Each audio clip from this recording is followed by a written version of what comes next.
अस्सलाम वालेकुम, मैं हूं फैज़ रसूल। आज की इस वीडियो में हम पाइथन प्रोग्रामिंग में बहुत ही इंटरेस्टिंग टॉपिक पढ़ने वाले हैं। आज हम सीखेंगे कि इफ़ कंडीशन क्या है पाइथन में और इसको हम पाइथन में यूज़ कैसे करते हैं। इफ़ स्टेटमेंट को हम अपने प्रोग्राम में डिसीजन मेकिंग के लिए यूज़ करते हैं, या अपने प्रोग्राम में किसी कंडीशन को एवेलुएट करना हो या अपने डाटा को वैलिडेट करना हो। इफ़ कंडीशन का सिंटैक्स बहुत ही सिंपल है। हम इफ़ लिखते हैं और उसके आगे हम यहाँ पर कंडीशन टाइप करते हैं और उसके बाद कॉलन देंगे और यहाँ पर वो ब्लॉक ऑफ कोड लिखेंगे जिसको हमने उस कंडीशन के अगेंस्ट एग्जीक्यूट करना है। और अगर ये कंडीशन फॉल्स हो तो हम अगर एक्स्ट्रा कोई कोड एग्जीक्यूट करना चाहते हैं तो उसके लिए हम एल्स का ब्लॉक यूज़ करते हैं और यहाँ पर एल्स लिखकर कॉलन देंगे और यहाँ पर हम ब्लॉक ऑफ कोड लिखेंगे जो एग्जीक्यूट होगा। इफ़ का एक और स्ट्रक्चर है कि अगर आप मल्टीपल कंडीशंस इफ़ में चेक करना चाहते हैं तो उसके लिए हमारे पास स्ट्रक्चर है इफ़ एल्स। तो इसमें एक कंडीशन हम इफ़ के साथ यहाँ पर देंगे, अगर ये ट्रू होगी तो ये ब्लॉक एग्जीक्यूट होगा, और अगर ये फॉल्स हो जाएगी तो एलिफ में यहाँ पर हम दूसरी कंडीशन दे सकते हैं और कॉलन देंगे और यहाँ पर वो ब्लॉक ऑफ कोड लिखेंगे जिसको हम एग्जीक्यूट करना चाहते हैं। और अगर ये कंडीशंस फॉल्स हों सारी तो फिर एल्स का ब्लॉक एग्जीक्यूट होगा। अब इफ़ कंडीशन में हमने जो कंडीशन देनी है उसके लिए हम क्या करते हैं, हम रिलेशनल ऑपरेटर्स यूज़ करते हैं जिसके ज़रिए हम डिफरेंट वैल्यूज़ को कंपेयर करते हैं। तो पाइथन में ये 6 रिलेशनल ऑपरेटर्स हैं। ग्रेटर देन ऑपरेटर है, लेस देन है, ग्रेटर देन और इक्वल टू है, लेस देन और इक्वल टू का ऑपरेटर है, एंड नॉट इक्वल टू। इसका सिंटैक्स बहुत ही सिंपल है। और अब हम चलते हैं पाइथन आइडल में और इनको प्रैक्टिस करते हैं। पाइथन आइडल में हम फाइल मेन्यू पे क्लिक करेंगे और न्यू फाइल करेंगे। यहाँ पर हम टाइप करते हैं इफ़, मैं यहाँ पर कहता हूँ इफ़ 2 लेस देन 3 और कॉलन, और जैसे कॉलन के बाद मैंने एंटर किया तो आपने देखा कि कर्सर जो है वो यहाँ पर आके प्लेस हो गई है। इसका मतलब है कि हमें बता रहा है कि आपने जो स्टेटमेंट्स इफ़ के कंडीशन के अगेंस्ट लिखनी है वो यहाँ पर आप इस इंडेंटेशन पर लिखेंगे। तो यहाँ पर हम टाइप करते हैं, हम लिखते हैं जी प्रिंट, मैं यहाँ पर एक मैसेज प्रिंट करता हूँ, दिस इज़ इफ़ ब्लॉक। कि अगर कंडीशन ट्रू हो तो फिर क्या करें, ये हमें बताए कि ये इफ़ ब्लॉक है, और एल्स में यहाँ पर अदरवाइज़ क्या करें, print this is else block. तो यहाँ पर हमने सिंपल से एक कोड लिखा है। इसमें हमने लिखा है कि इफ़ 2 लेस देन 3, जो कि कंडीशन ट्रू है, 2 बिल्कुल 3 से लेस है, तो इसमें आउटपुट हमें क्या मिलेगी, दिस इज़ इफ़ ब्लॉक। अब इसको हम करते हैं सेव,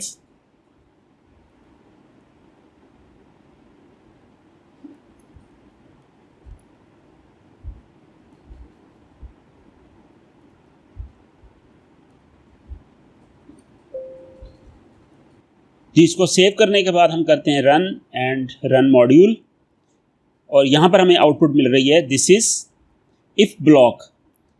अब यहाँ पर आप प्रोग्राम को थोड़ा सा आप देखें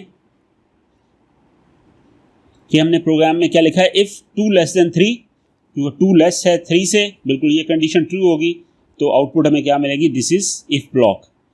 अच्छा, इस कंडीशन को अब हम चेंज करते हैं, हम कहते हैं इफ़ 2 ग्रेटर देन 3। तो अब क्या होगा कि इस चीज़ को अगर एवेलुएट करेगा तो यहाँ पर फॉल्स मिलेगा, इसको फॉल्स। इफ़ कंडीशन फॉल्स होगी तो एल्स वाला ब्लॉक एग्जीक्यूट होगा। इसको हम करते हैं run, okay, this is else block, क्योंकि कंडीशन जो है ये फॉल्स हो गई और फॉल्स होने के बाद फिर एल्स ब्लॉक एग्जीक्यूट हुआ और यहाँ पर हमें मैसेज दे रहा है दिस इज़ एल्स ब्लॉक। अब इस प्रोग्राम में हम थोड़ा सा चेंज करते हैं, हम वेरिएबल्स में वैल्यूज़ लेते हैं इनपुट फंक्शन के थ्रू और फिर उस पर हम कंडीशन लगाते हैं। हम यहाँ पर कहते हैं x इक्वल्स टू इंट, हमने कन्वर्जन फंक्शन यूज़ करेंगे यहाँ पर, क्योंकि हमें पता है कि इनपुट का फंक्शन जो है वो क्या करता है, स्ट्रिंग रिटर्न करता है, उसको हमने कन्वर्ट करना है इंटीजर में। यहाँ पर हम करेंगे, मैसेज देंगे एंटर फर्स्ट वैल्यू, और यहाँ पर ये ब्रैकेट हम इंट की हमने क्लोज की, और यहाँ पर हम कहते हैं y इक्वल्स टू इंट